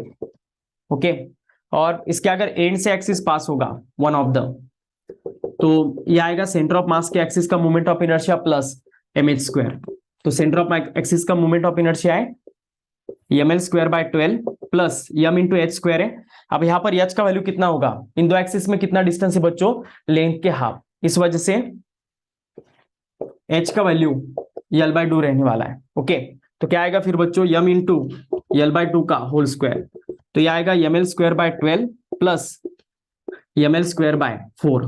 तो इसको अगर हम क्रॉस मल्टीप्लाई करेंगे, ऊपर 3 से नीचे 3 से मल्टीप्लाई करेंगे, तो फिर नीचे 12 हो जाएगा, और ऊपर 3 ml square plus ml square 4 ml square by 12, मतलब ये आएगा ml स्क्वायर बाय 3।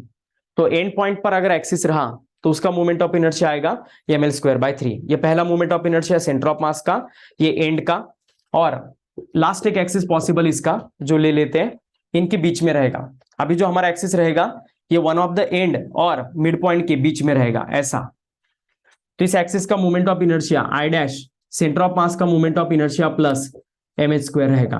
तो सेंटर ऑफ मास का एम एल स्क्वायर बाय 12 है जो पिछली बार लिया था, प्लस अब यहां पर एच का वैल्यू कितना होगा, ये एक्सिस है ना, एंड और मिड पॉइंट इन दोनों के बीच से पास हो रहा है, तो एंड और मिड पॉइंट में डिस्टेंस L/2 था, तो ये उसका हाफ डिस्टेंस है। तो यहां पर आपको डिस्टेंस कितना लेना है, H L/4। Is it okay? तो इस वजह से m इंटू L/4 का स्क्वायर मतलब L स्क्वायर बाय 16 आएगा, और इसको क्रॉस मल्टीप्लाई करेंगे, सॉल्व करेंगे तो फाइनल आंसर आ जाएगा 7 ml स्क्वायर बाय 48। तो इतने 3 रॉड के मूवमेंट ऑफ इनर्शिया पॉसिबल है, याद रखिएगा। तो आई होप आपने लिखे होंगे इसे।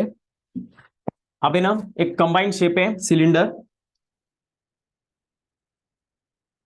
ये भी हॉलो और सॉलिड रहेगा।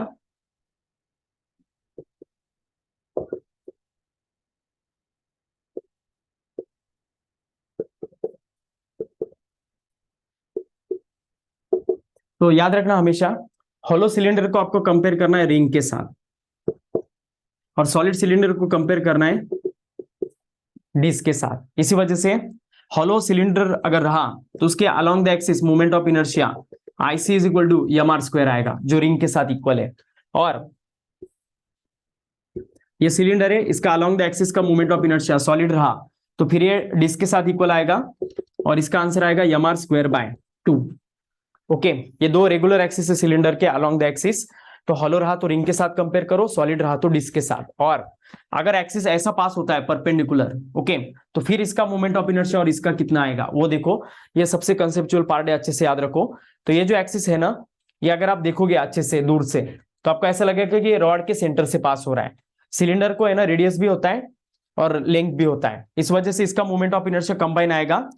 मतलब अगर इसको रॉड ट्रीट करेंगे हम 2 मिनट के लिए तो इसका पहला मोमेंट ऑफ इनर्शिया आएगा ml स्क्वायर बाय 12, लेकिन ये है सिलेंडर। तो अगर आप अच्छे से देखोगे तो इस व्यू से अगर आप देखोगे ना इस एक्सिस को, तो ये एक्सिस आपको सर्कल के सेंटर से जाते हुए नजर आ रहा है ऐसा। मतलब ये सर्कल के कहां से जा रहा है, डायमीटर से जा रहा है। Is it okay? तो आपको ऐसा भी लगेगा कि ये एक्सिस रॉड के सेंटर से भी पास हो रहा है परपेंडिकुलर टू द प्लेन, और किसी रिंग के डायमीटर से भी पास हो रहा है। ओके, तो इस वजह से इसका आंसर आएगा रिंग का डायमेट्रिक एक्सिस का मोमेंट ऑफ इनर्शिया कितना आता है, mr स्क्वायर बाय 2। तो बस इतना आने वाला है। यहां पर भी सिमिलर कंसेप्ट है, सिर्फ यहां पर रिंग था जिसका डायमेट्रिक एक्सिस का moment of inertia mr square by 2 लिया, यहां पर डिस्क है तो डिस्क का डायमेट्रिक एक्सिस का moment of inertia mr square by 4 है। चेक कीजिएगा, पिछली बार मैंने लिख कर दिया है। तो इसका मोमेंट ऑफ इनर्शिया कंबाइन आएगा इस एक्सिस का ml square by 12 plus ml square by mr square by 4। बस इतना ही रहेगा बच्चों, अच्छे से याद रखो इसे। इसके बाद नेक्स्ट शेप है, लास्ट शेप है अब रेक्टेंगुलर लैमिना।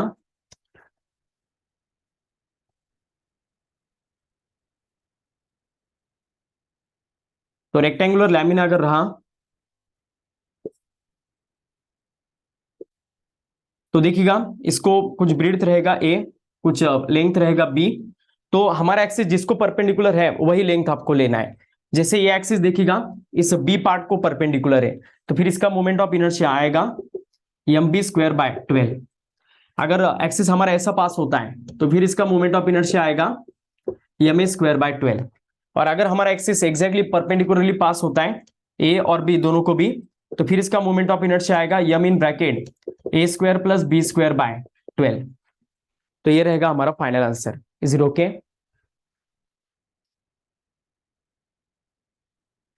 तो इतने शेप्स है जिसके मोमेंट ऑफ इनर्शिया आ सकते हैं, और एक प्रोबेबल शेप है जो ले लेते हैं, और वो रहेगा एनुलर डिस्क।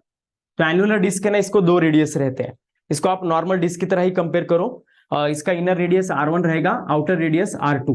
तो इसका डायमेट्रिक एक्सिस का मोमेंट ऑफ इनर्शिया रहेगा m in bracket R1 square plus R2 square by 4। तो जो हमारा नॉर्मल डिस्क का होता है वही आपको यूज करना है फॉर्मूला, सिर्फ रेडियस की स्क्वायर की जगह अंडर रूट मतलब R1 square plus R2 square इतना लेना है। ओके, तो आई होप आपको अच्छे से समझ में आ गया होगा। तो सभी शेप्स हो चुके हैं। अभी इस टॉपिक के है ना कुछ फॉर्मूले का कलेक्शन करते हैं। जिसमें direct put the value get the answer type के क्वेश्चंस आपको आ सकते हैं रोटेशनल मोशन का। और इसके बाद फिर एक लास्ट कंसेप्ट है रोलिंग मोशन का, जो होने के बाद हमारा पूरा ये जो चैप्टर है वो खत्म हो जाएगा, इसका सिनॉप्सिस। तो देखिएगा कुछ फॉर्मूले इस टॉपिक के। सबसे पहले तो काइनेमेटिकल इक्वेशन है। अगर एक्सेलरेशन हमारा कांस्टेंट है तो फिर काइनेमेटिकल इक्वेशन यूज करते हैं हम क्वेश्चन सॉल्व करते वक्त, और वो रहेगा omega is equal to omega naught plus alpha into T. उसके बाद नेक्स्ट रहेगा theta is equal to omega naught T plus half into alpha into T square. Next रहेगा omega square is equal to omega naught square plus 2 alpha into theta. Is it okay? तो जैसे 3 kinematical equation हमारा regular वही use करना है। Acceleration अगर constant नहीं है तो फिर आपको डेरिवेटिव और इंटीग्रेशन अप्रोच के साथ जाना है। और कैसे आंसर निकालना है देखिएगा, omega is equal to D theta by D T, तो डेरिवेटिव कैलकुलस पार्ट के अप्रोच से आपको आंसर निकालने हैं। और अल्फा इज इक्वल टू रहेगा D omega by D T. Is it okay? तो ऐसे फॉर्मूले से आपको आंसर निकालने हैं। फिर इसके बाद देखिएगा रोटेशनल मोशन में छोटे छोटे डेरिवेशन है, जैसे torque is equal to I into alpha. जो रोल हमारे लीनियर मोशन में फोर्स का होता है वो इसमें टॉर्क का होता है। लीनियर मोशन में जो मास का रोल होता है वो मूवमेंट ऑफ इनर्शिया प्ले करता है। Is it okay? इसके बाद power is equal to tau into omega रहेगा। ओके, जैसे लीनियर मोशन में पावर फोर्स और वेलोसिटी का डॉट प्रोडक्ट होता है, यहां पर टॉर्क और एंगुलर वेलोसिटी का डॉट प्रोडक्ट रहेगा। ओके, ये फॉर्मूला बहुत कम स्टूडेंट को पता होता है, अच्छे से याद रखिएगा। इसके बाद टॉर्क का और एक फॉर्मूला है force into perpendicular distance. R मतलब परपेंडिकुलर डिस्टेंस है एक्सिस ऑफ रोटेशन से। इसके बाद यल angular momentum. Angular momentum is product of I into omega, या फिर और एक फॉर्मूला है एम वी आर, या फिर और एक फॉर्मूला है linear momentum into perpendicular distance. तो ये फॉर्मूले से भी आप आंसर निकाल सकते हो। इसका वेक्टर फॉर्म भी आ सकता है आपको, vector R cross vector P. P मतलब लीनियर मोमेंटम रहेगा जिसका क्रॉस प्रोडक्ट रेडियस वेक्टर के साथ आएगा। Is it okay? इसके बाद देखिएगा law of conservation of angular momentum है। एंगुलर मोमेंटम कंजर्व होता है मोशन में, मतलब कोई अगर डिस्क है, इसका मोमेंट ऑफ इनर्शिया कुछ आई है और इसका ये मूव कर रहा है कांस्टेंट एंगुलर स्पीड ओमेगा से, तो अगर ओमेगा बढ़ेगा तो आई कम होने वाला है, और आई कम होगा तो ओमेगा बढ़ेगा। इन दोनों का प्रोडक्ट हमेशा ऐसे केस में क्या रहेगा? सेम रहेगा। मतलब total initial angular momentum is equal to total final angular momentum. और इसी को angular law of conservation of angular momentum कहा जाता है। I1 omega 1 is equal to I2 omega 2। तो ये सब फॉर्मूलेज है जिसके ऊपर आपको क्वेश्चन आ सकते हैं। एक बार और लुक कर लेता हूं, कुछ रह तो नहीं गया? ठीक है, तो इतने ही है बच्चों जो आपको आ सकते हैं। अभी हमें फाइनल पार्ट की ओर जाना है इस टॉपिक के, जो रहेगा रोलिंग मोशन। रोलिंग मोशन मतलब कैसा रहेगा देखिएगा, व्हील का जो मोशन रहेगा, व्हील जब मोशन करता है ना तो ये सर्कुलर भी मूव करने वाला है और लीनियर भी आगे मूव करने वाला है। तो रोलिंग मोशन लास्ट पार्ट रहेगा।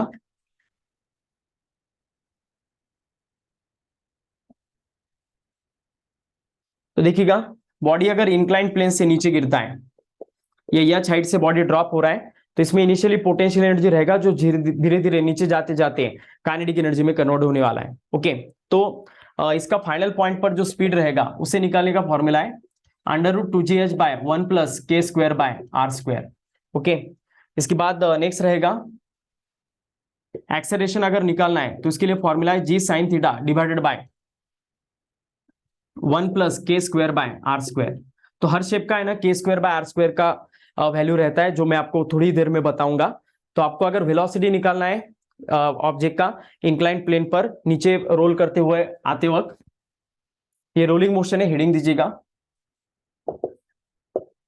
और ये रोलिंग मोशन में एक्सेलरेशन और वेलोसिटी निकालने का फॉर्मूला है। Is it okay? Now see here, इसे मैं रफ करता हूं। अभी हमें रोलिंग मोशन का बहुत इंपॉर्टेंट चार्ट एक फॉर्म करना है। रोलिंग मोशन में देखिएगा टोटल काइनेटिक एनर्जी आपको निकालने के लिए क्वेश्चन आता है। तो टोटल काइनेटिक एनर्जी जो रहेगा रोलिंग मोशन में, ये काइनेटिक एनर्जी टोटल ये एडिशन रहेगा linear kinetic energy linear plus kinetic energy rotational, दोनों का भी वैल्यू रहेगा। रोटेशनल काइनेटिक एनर्जी का फॉर्मूला बता देता हूं अगर आपको पता नहीं है तो, ये रहेगा हाफ आई ओमेगा स्क्वायर। इस फॉर्मूले से हम रोटेशनल काइनेटिक एनर्जी निकालते हैं, हाफ आई ओमेगा स्क्वायर, और लीनियर काइनेटिक एनर्जी तो आपको पता होगा हाफ एम वी स्क्वायर से निकालते हैं, और ये रहेगा हाफ आई ओमेगा स्क्वायर। तो आपको पता होगा v is equal to R omega होता है, तो omega is equal to V by R आएगा, जो वैल्यू आपको यहां पर पुट करना है। और moment of inertia I M K square के साथ इक्वल आता है, फिर K is called as radius of gyration. तो ये दोनों वैल्यू अगर यहां पर पुट करते हैं तो आएगा half M V square in bracket half I का वैल्यू एम के स्क्वायर और ओमेगा का V square by R square. तो इन दोनों में से half M V square common out कर सकते हैं, तो ब्रैकेट में बचेगा 1 plus K square by R square. तो ये रहेगा टोटल काइनेटिक एनर्जी निकालने का फॉर्मूला। तो टोटल काइनेटिक एनर्जी देखिएगा बच्चों, half M V square in bracket K square 1 plus K square by R square के फॉर्मूले से निकालेंगे। तो अभी आपको रेशो पूछे जाते हैं अलग अलग शेप के रोल होते वक्त, और उनका रेशो पूछा जाता है kinetic energy total to the linear, total to the rotational and linear to the rotational. तो 3 रेशियोज आ सकते हैं, उसके लिए हमें चार्ट फॉर्म करना है। इस चार्ट पर बहुत सारे क्वेश्चंस आ सकते हैं आपको हर एक क्वांटिटेटिव एग्जाम में। ओके, तो फॉर्म करते हैं हम उस चार्ट को। ये तीनों फॉर्मूले अच्छे से याद रखो, लीनियर, रोटेशनल और टोटल काइनेटिक एनर्जी का, जो हमें अभी लगने वाला है। तो देखो सबसे पहले 3 रेशियोज आने वाले हैं, kinetic energy linear divided by kinetic energy total. Okay, इसके बाद नेक्स्ट रहेगा kinetic energy rotational divided by kinetic energy total, और लास्ट रहेगा kinetic energy linear divided by kinetic energy rotational. तो ऐसे 3 रेशियोज आपको आ सकते हैं। तो तीनों का फॉर्मूला देखते हैं हम। काइनेटिक एनर्जी लीनियर का फॉर्मूला है हाफ एम वी स्क्वायर, और टोटल काइनेटिक एनर्जी का है half M V square in bracket 1 plus K square by R square. तो फिर ये half M V square cancel हो जाएगा, और ये आएगा 1 by 1 plus K square by R square. इसके बाद काइनेटिक एनर्जी रोटेशनल का है half M V square divided by R square into K square divided by half M V square in bracket 1 plus K square by R square. तो half M V square cancel हो जाएगा, और यहां पर आने वाला है kinetic energy rotational to the total का K square by R square divided by 1 plus K square by R square. और लास्ट आने वाला है kinetic energy linear to the kinetic energy rotational. तो ये आएगा हाफ एम वी स्क्वायर, और यहां पर आएगा half M V square into K square by R square. तो half M V square cancel, तो 1 बाय के स्क्वायर बाय आर स्क्वायर आएगा। तो ये तीनों भी रेशियोज के आंसर, पहले इस रेशो का ये आएगा, ये रेशो का ये आने वाला है, और पहले रेशो का kinetic energy linear to the total का ये आने वाला है। तो यही फॉर्मूले का यूज करके हमें अब एक चार्ट फॉर्म करना है, जो सबसे इंपॉर्टेंट है। इसके ऊपर बहुत सारे एमसीक्यूज आपको आने वाले हैं, तो इसे रब करता हूं मैं।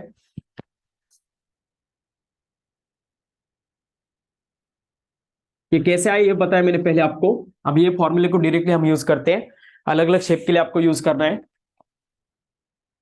तो देखिएगा यहाँ पर शेप का नेम रहेगा, और यहाँ पर हम जो रेशियो ले रहे हैं, सबसे पहला kinetic energy linear to the kinetic energy total, इसका रेशियो रहेगा। इसके बाद kinetic energy rotational to the kinetic energy total, इसका रेशियो रहेगा। और kinetic energy linear to the kinetic energy rotational, इसका रेशियो रहेगा। तो ऐसे 3 रेशियोज आने वाले। अब देखिएगा सबसे पहले नेम रहेगा शेप का रिंग। तो रिंग का मतलब ये अगर निकालना है हमें रेशियो, तो क्या फॉर्मूला रहेगा 1 by 1 plus K square by R square. इसके लिए फॉर्मूला है K square by R square divided by 1 plus K square by R square, और इसका रहेगा 1 बाय के स्क्वायर बाय आर स्क्वायर। अभी मैंने आपको डिराइव करके बताया कि इसका आंसर ये, इसका आंसर ये, और इसका आंसर ये क्यों आता है। तो हर शेप का है ना अपना अपना के स्क्वायर बाय आर स्क्वायर का वैल्यू रहेगा, जो मैं यहां पर लिखता जाता हूं। रिंग के लिए के स्क्वायर बाय आर स्क्वायर का वैल्यू 1 रहेगा। ओके, रिंग के लिए 1 रहता है। डिस्क के लिए हाफ रहता है। कैसे आता है वो भी बता देता हूं। डिस्क का मोमेंट ऑफ इनर्शिया आता है about the centre of mass, half M R square. तो इसको आपको इक्वेट करना है एम के स्क्वायर के साथ। तो M K square is equal to half M R square. तो एम कैंसिल हो जाएगा और फाइनली के स्क्वायर, या आर स्क्वायर डिवाइड हो जाएगा, तो K square by R square is equal to आएगा हाफ। Is it okay? तो ये रहेगा। तो ऐसे हम K square by R square का वैल्यू निकालते हैं। और आपको पता होगा जो रिंग का है वही किसका रहेगा, हॉलो सिलेंडर का, और जो डिस्क का है वही किसका रहेगा,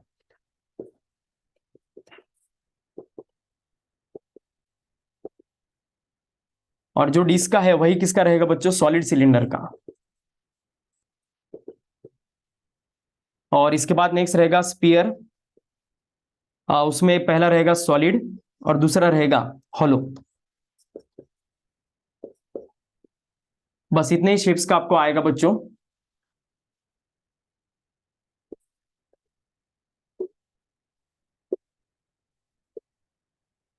सॉलिड स्पेयर का K square by R square 2/3 है, निकल के देखिएगा। और सॉरी, सॉलिड स्पेयर का 2/5 है और हॉलो स्पेयर का 2/3 है। ठीक है, तो इन सभी का हमें ये तीनों रेशियोज का वैल्यू कलेक्ट करना है। ये चार्ट बहुत अच्छे से करके रखिएगा। जब जब आप टॉपिक को रिवाइज करोगे इस चार्ट को जरूर लिखिएगा बिना देखे। तो kinetic energy linear by total kinetic energy का रेशियो रिंग के लिए के स्क्वायर बाय आर स्क्वायर 1 है, तो इसकी जगह 1 पुट कर दो तो 1 + 1 2, तो इसका आंसर आएगा हाफ। ये आने वाला है हाफ बाय 1 + हाफ, सॉरी 1 + 1 2 रहेगा नीचे और ऊपर 1 रहेगा, तो ये भी हाफ आएगा। ये जस्ट रेसिप्रोकल है तो 1 का रेसिप्रोकल 1 ही होगा। इसके बाद नेक्स्ट है डिस्क का या फिर सॉलिड सिलेंडर। तो के स्क्वायर पर आर स्क्वायर इसका वैल्यू हाफ है, तो हाफ + 1 3/2, और उसको उल्टा करेंगे तो 2/3 आएगा। यहां पर देखो हाफ + 1 3/2 होगा नीचे और ऊपर हाफ, तो 2 कैंसिल हो जाएगा, 1/3 आएगा इसका। इसके बाद जस्ट ये रेसिप्रोकल है तो हाफ का रेसिप्रोकल 2 आएगा। इसके बाद 2/5, तो 1 + 1/2/5 + 1 मतलब कितना आएगा, तो 2/7 आने वाला है। ये 2/5 + 1 7/5 रहेगा, 5 ऊपर जाएगा तो 5/7 आएगा, सॉरी। ओके, ठीक है।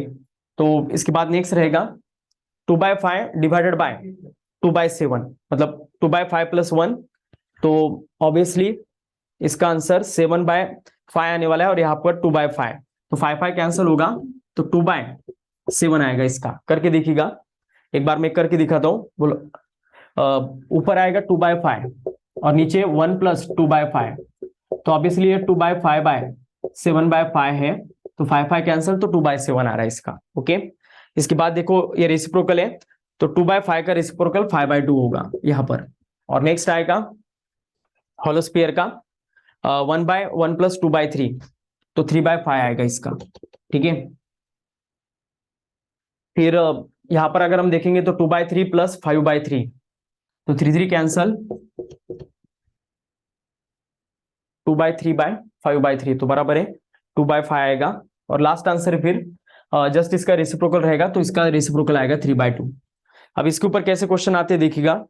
बोलेंगे सॉलिड स्फीयर रोल हो रहा है, ओके, तो रेशियो निकालो kinetic energy rotational to the kinetic energy total का, तो इसका आंसर 2/7 आएगा।